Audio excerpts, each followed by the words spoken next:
Hello, good day. We are Juliet Silva, Shalia Ribon, Paula Sarmiento, and Eva Maria Vizcaíno. And today we're going to present our digital portfolio.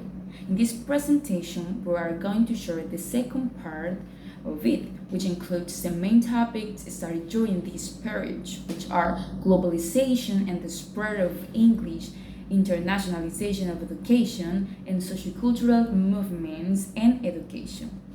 So, this digital portfolio represents a collection of our learning process. It gathers different artifacts that help us analyze how language, culture, and education are connected in today's world.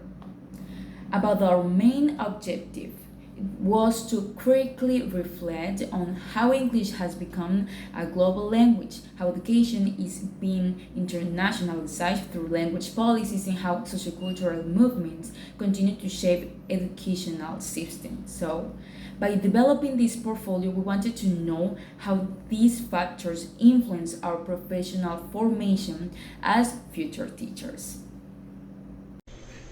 In the first part of our portfolio, we focus on the topic globalization and the spread of English. We included several artifacts such as the video essay we created for the first product, a timeline on the historical evolution of English, and an academic article titled English as a Global Language in the 21st Century. Through these materials, we explore how English evolved from a regional language in medieval Britain to a worldwide means of communication. We learned that this process was strongly influenced by historical events such as colonization, industrialization, and the rise of technology. However, we also realized that the global spread of English has complex implications. While it connects people across cultures, it can also create linguistic dominance and the risk of losing local languages and identities. Personally, I believe this topic helped me see English not just a language we study, but as a living reflection of history, power, and culture. It reminded me that as future teachers, we must teach English with awareness and respect for cultural diversity. Hello everyone, my name is Paula and today I'm going to present this part of our reflective portfolio about the internationalization of education and cultural and linguistic policies. Well, in this video I'll explain what we chose our four artifacts, what we learned from each one and how together they helped us to understand this topic in a deeper way. So, our first artifact is a chapter from the Sage Handbook of International Higher Education called Concepts, Rationales, and Interpretive Frameworks. We chose it because it gave us a strong theoretical foundation. At first, we thought that internationalization was mostly about student exchanges or learning English. But this reading showed us that internationalization has different purposes: academic, cultural, political, and economic.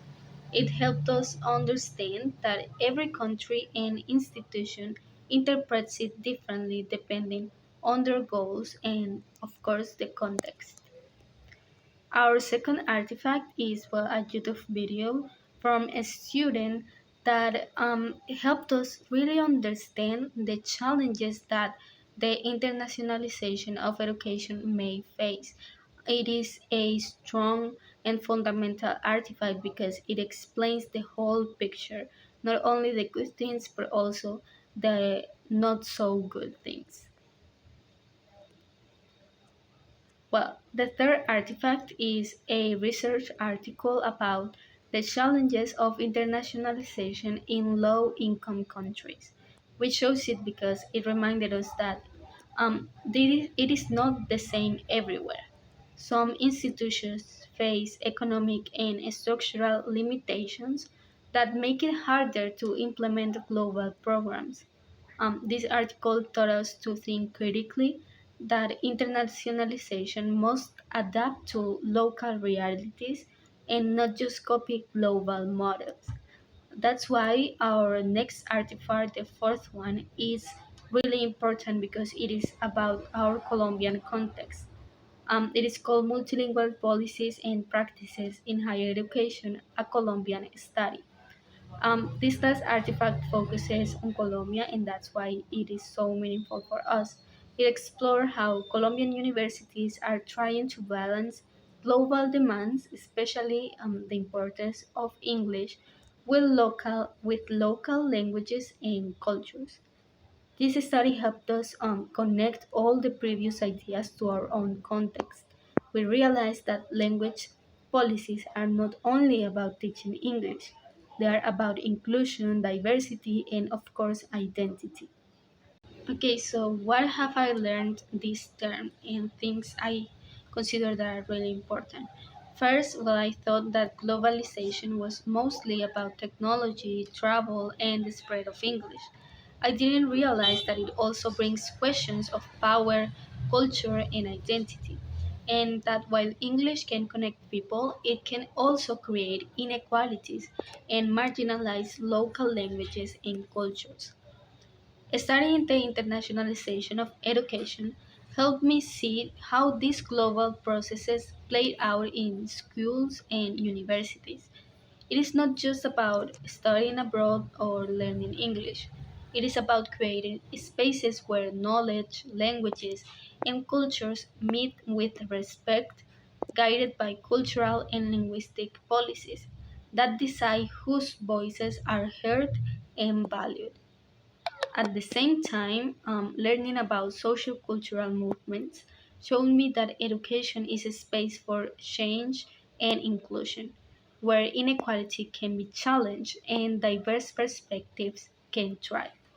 So, this term was really nourishing for me, and I think for all of my classmates as well. The third and final thing in our portfolio is social cultural movements and education.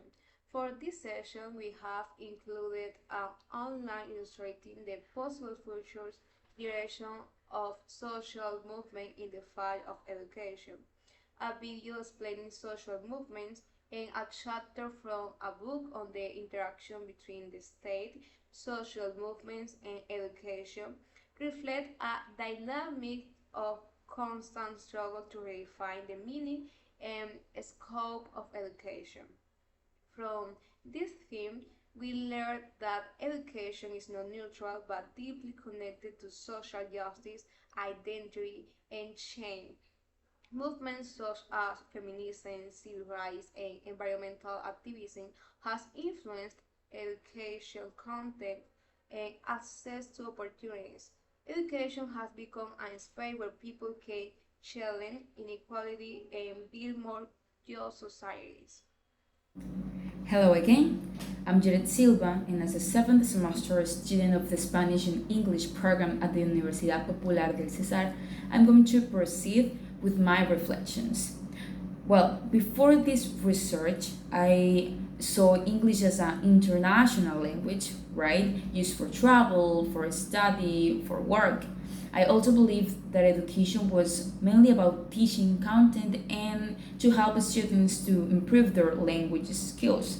But after researching now, I understand that the spread of English is deeply connected to historical, cultural, and sociopolitical process that made it a global tool for connection, but also a language of power and influence. From sociocultural movements, I learned how education reflects society's struggles for equality, identity, of inclusion, and how as teachers we have to become part of that change.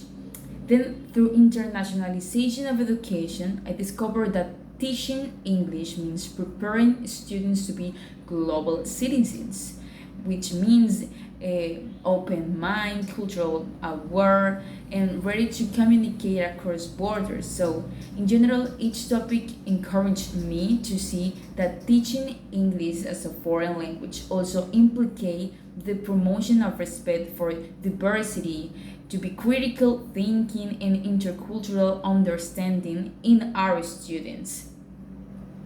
Well, in conclusion, This digital portfolio has allowed us to see the strong relationship between globalization, education, and social movements.